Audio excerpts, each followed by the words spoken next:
আসসালামু আলাইকুম সুপ্রিয় দর্শক, আজ আপনাদের সাথে টক ঝাল মিষ্টি স্বাদের আমড়ার আচারের একটি রেসিপি শেয়ার করব। কোনো প্রকার রোদে দেওয়ার ঝামেলা ছাড়াই আমি আচারটি তৈরি করব। এই আচারটি বানানো যেমন সহজ, খেতেও ভীষণ মজার। আপনারা এই আচারটি 1 বছর পর্যন্ত নর্মাল তাপমাত্রায় সংরক্ষণ করতে পারবেন।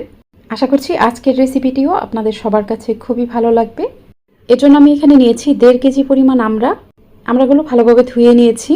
আমড়াগুলো ভালোভাবে ধুয়ে নেওয়ার পর এর গায়ের পানিটা ভালোভাবে ঝরিয়ে নিতে হবে।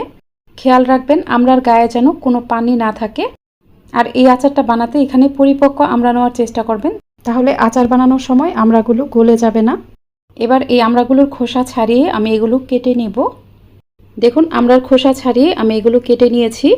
আমি কিন্তু এখানে আমড়ার বিচিগুলো ফেলিনি, আমি আমড়ার বিচিগুলো নিয়েছি। বিচিসহ আমড়ার আচার করলে আচারটা খেতেও অনেক বেশি ভালো লাগে। এবার আচারের জন্য একটা মশলা রেডি করে নিব। একটা বাটিতে নিয়ে নিব কিছু রসুনের কোয়া। আমি এখানে মাঝারি সাইজের একটা রসুনের কোয়া নিয়েছি। এরপর এখানে নিয়ে নিলাম 1/2 টেবিল চামচ পরিমাণ মিষ্টি জিরা অথবা মৌরি, নিয়ে নিলাম 1/2 টেবিল চামচ পরিমাণ ধনিয়া। এরপর এখানে নিয়ে নিলাম 1.5 টেবিল চামচ পরিমাণ সাদা সরিষা। এরপর এখানে কয়েকটি শুকনা মরিচ নিয়ে নিব। এবার এখানে কিছুটা পানি দিয়ে এই মশলাগুলো ভালোভাবে ব্লেন্ড করে নিব। মশলাগুলোকে আমি ব্লেন্ড করে নিয়েছি। এবার চুলায় একটা প্যান বসিয়ে এখানে কয়েকটি শুকনা মরিচ নিয়ে নিলাম। শুকনা মরিচগুলোকে প্রথমে একটু ভেজে নেব। শুকনা মরিচগুলোকে একটু ভেজে নেওয়ার পর আমি এখানে দিয়ে দিব 1 টেবিল চামচ পরিমাণ 5 ফোড়ন। এবার এই মশলাগুলোকে চুলার মিডিয়ামের থেকেও একটু কম আঁচে ভেজে নেব।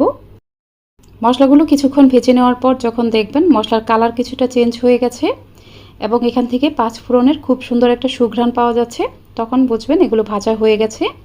আমার এই মশলাটা ভাজা হয়ে গেছে। এখন আমি চুলাটা বন্ধ করে দিব। মশলাগুলো ঠান্ডা হয়ে যাওয়ার পর এগুলো আমি ব্লেন্ডারে গুঁড়া করে নেব। আপনারা চাইলে এগুলো শিলপাটাতেও গুঁড়া করে নিতে পারেন। এবার আচার বানাতে চলে যাব। একটা প্যানে নিয়ে নিব প্রায় 1.25 কাপ পরিমাণ সরিষার তেল। তেলটা গরম হয়ে গেলে এখানে কিছু রসুনের কোয়া দিয়ে দিব। এরপর এখানে একটি তেজপাতা দিয়ে দিব, 3টি শুকনা মরিচ দিয়ে দিব। মশলাগুলো একটু ভেজে নেব। এগুলো কিছুটা ভেজে নেওয়ার পর আমি এখানে যেই মশলাগুলো ব্লেন্ড করেছিলাম সেটা দিয়ে দিব। এবার এই মশলাটাকে তেলের সাথে খুব ভালোভাবে কিছুক্ষণ ভেজে নেব। মশলাটাকে অবশ্যই ভালোভাবে কিছুক্ষণ ভেজে নেবেন, কারণ এই মশলাটা আমরা পানি দিয়ে বেটে নিয়েছি, সেজন্য এই মশলাটাকে খুব ভালোভাবে কিছুক্ষণ ভেজে নিতে হবে। মশলাটাকে কিছুক্ষণ ভালোভাবে ভেজে নেওয়ার পর আমি এখানে কেটে নেওয়া আমড়াগুলো দিয়ে দিব। আমড়াগুলোকে মশলার সাথে নেড়ে মিশিয়ে নেওয়ার পর আমি এখানে দিয়ে দিব কিছুটা হলুদের গুঁড়া। এবার এখানে 1/2 চা চামচ পরিমাণ মরিচের গুঁড়া দিয়ে দিব। এরপর আচারের জন্য স্বাদ অনুযায়ী লবণ দিয়ে দিব। এবার এই আমড়ার সাথে সব কিছুই ভালোভাবে নেড়ে মিশিয়ে নেব। আমড়াগুলোকে আমি এই তেল মশলার সাথে কিছুক্ষণ ভালোভাবে ভেজে নেব। আমড়াগুলো তেল মশলার সাথে কিছুক্ষণ ভালোভাবে ভেজে নেওয়ার পর আমি এখানে স্বাদ অনুযায়ী চিনি দিয়ে দিব। এখানে আমি প্রায় 1 কাপ পরিমাণ চিনি দিয়ে দিলাম। এই আমড়াটা কতটা টক বা মিষ্টি সেটার উপর ডিপেন্ড করেই কিন্তু এখানে চিনি দিতে হবে। চিনিটা এখানে আপনারা অবশ্যই নিজেদের টেস্ট অনুযায়ী দিবেন।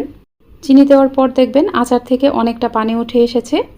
এই চিনি শিরার সাথে আমড়াগুলোকে ভালোভাবে একটু নেড়ে নেওয়ার পর আমি এখানে ভিনেগার দিয়ে দিব। এখানে আমি প্রায় 4 টেবিল চামচ পরিমাণ ভিনেগার দিয়ে দিলাম। ভিনেগার দেওয়ার ফলে আচারটা অনেক দিন পর্যন্ত ভালো থাকবে।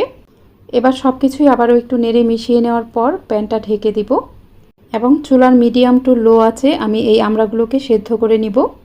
এই সময় চুলার আঁচ কিন্তু খুব বেশি দিবেন না। চুলার আঁচ খুব বেশি দিলে আচারটা নিচে লেগে যেতে পারে, আর মাঝে মাঝে এটা ঢাকনা খুলে নেড়ে দিতে হবে।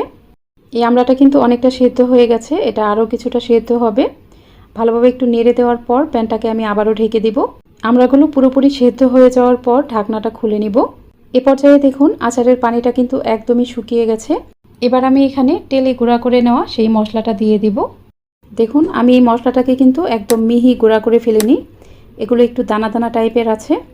এবার এখানে 1/2 চা চামচের মতো বিট লবণ দিয়ে দিব এবং সব কিছুই ভালোভাবে নেড়ে নিব। এ পর্যায়ে আচারের লবণটা চেক করে নেবেন। আচারে কিন্তু লবণটা অবশ্যই ঠিক থাকতে হবে। লবণ কম বেশি হয়ে গেলে কিন্তু আচারের আসল টেস্ট পাওয়া যায় না, তাই অবশ্যই লবণটাকে চেক করে নিতে হবে। আর মশলাটা দেওয়ার পর দেখুন আচার থেকে কিন্তু অনেকটা তেল বের হয়ে গেছে। এ পর্যায়ে আমার আচারটা প্রায় হয়ে গেছে। যখন দেখবেন আচারটা খুব ভালোভাবে জাল হয়ে আচারের গা থেকে এরকম তেলটা বের হয়ে গেছে, তখন বুঝবেন এটা হয়ে গেছে। এখন আমি প্যানটা চুলা থেকে নামিয়ে আচারটাকে পুরোপুরি ঠান্ডা করে নিব। আচারটা পুরোপুরি ঠান্ডা হয়ে যাওয়ার পর আমি এটা সার্ভ করে নিব। আপনারা এই আচারটাকে যে কোনো পরিষ্কার শুকনো কাচের বয়ামে সংরক্ষণ করবেন। এই আচারটা এমনিতেও খেতে ভালো লাগে, আবার ডাল ও খিচুড়ির সাথে খেতে তো আরও ভালো লাগে। আপনারা অবশ্যই এইভাবে একবার বাসায় ট্রাই করবেন। আর রেসিপিটি আপনাদের কাছে কেমন লাগলো আমাকে কমেন্ট করে জানাবেন। আজ তাহলে এ পর্যন্তই। সবাই অনেক বেশি ভালো থাকবেন। আল্লাহ হাফিজ।